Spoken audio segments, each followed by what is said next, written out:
What's going on YouTube? JT is Reborn here, and welcome back to another edition to my DC comic book reviews. And in this video, we're talking about Batman Superman World's Finest, issue number 39. We are yesterday, part 4. So we're starting the second half of this little crossover event. We had so far we've had three issues of World's Finest have taken up it, and then of course we have one issue of Justice League Unlimited.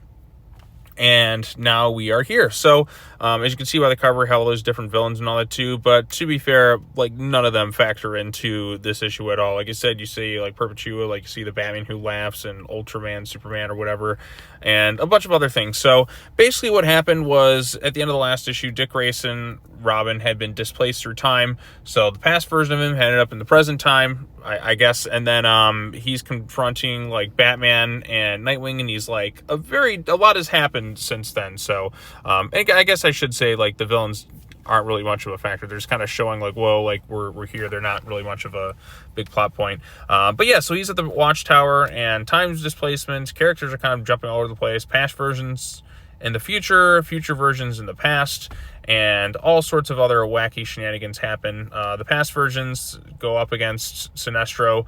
At one point, Scarecrow tries to get him with the fear toxin, but he's able to break out of it just using because he showed his death. He's like, oh, that'll never happen to me, or something like that.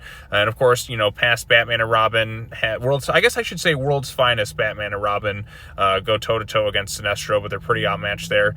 And then the future versions of Batman, Superman, and Nightwing end up in the past, and there is a moment where they do come face to face with Alfred, and there is the temptation to try and save him because of what happened, but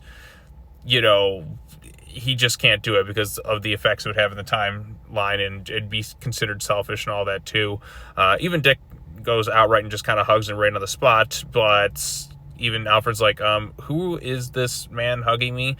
But it's really just an older version of it. And Alfred's like, you know what? I'm just going to leave this thing. And it was kind of hard for them to kind of face Alfred again. So, but it was nice that they actually had a little moment there. That's probably the best moment of the whole issue, at least in my humble opinion. So eventually Sinestro is defeated. And then basically they get whisked again through time, and they end up in some kind of voided off place. And we don't exactly know where they are this time around. So, but at least it was a smaller cast this time around. So it only focused on a couple of characters, mainly younger versions of Batman and Superman, and present day versions of Batman and Superman, and Dick Grayson and Nightwing. So that's primarily the focus of it. Sinestro's in there, Scarecrow's in there, no Grodd or anything like that, but that's, like I said, kind of the issue in a nutshell.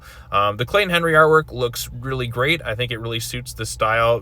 Definitely fits more in line with that whole Dan Mora look that he kind of popularized with his World's Finest look, I suppose. Dan Mora's work is on the cover, and my goodness, what a great looking cover. But this one, when you deal with time travel and jumping around, I just kind of roll with the punches. I'm sure there's probably some logic gaps in there, or it might seem a little confusing, but I'm just like, okay, you're in this point, blah blah blah blah blah. Grodd has his plans, just kind of whatever. This issue was totally fine. Probably the best moment was, again, them seeing Alfred, but whenever you deal with time travel and these types of storylines, it can be a little bit tricky to kind of follow, especially characters with pretty much the same looking designs almost. Dick Grayson, there's more of a distinction between him because you have the Robin versus Nightwing thing, but when you have Batman and Superman, it's really just kind of the logo that kind of gives away that these are different versions of the characters. Well, the same versions, but different points in their life versions of said characters. So, but part of the fun is just kind of seeing these characters go back in and meet their future stars. Oh, she know, there's an instance where Clark is wait, Lois knows who I am, we have a son, wait, what the hell is going on here? Kind of vibes okay, just don't acknowledge it and all that too. What would be interesting though is if this was a way for them to find a way to fix the John Kent aging thing by just saying, oh, it's a different time period version of him that's actually been stuck here the whole time, yada yada yada. Let's fix this mistake and just go back to where John should be at his proper age. If Mark Waid can do that, then he's a hero. But I don't think they're going to do that because that would be a good decision. And DC Comics is often when they make a decision which is generally not well liked, they kind of stick to their guns for a while. They're just oh, you want this? Nope, sorry.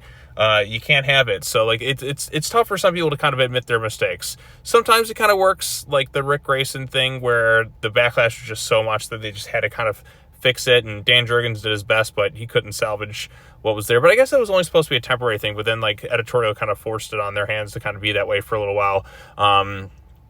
But fixing the John Kent thing, I mean, John Kent's been aged up longer than he was a kid at this point, and people just still talk about like how they want that character back to where it was.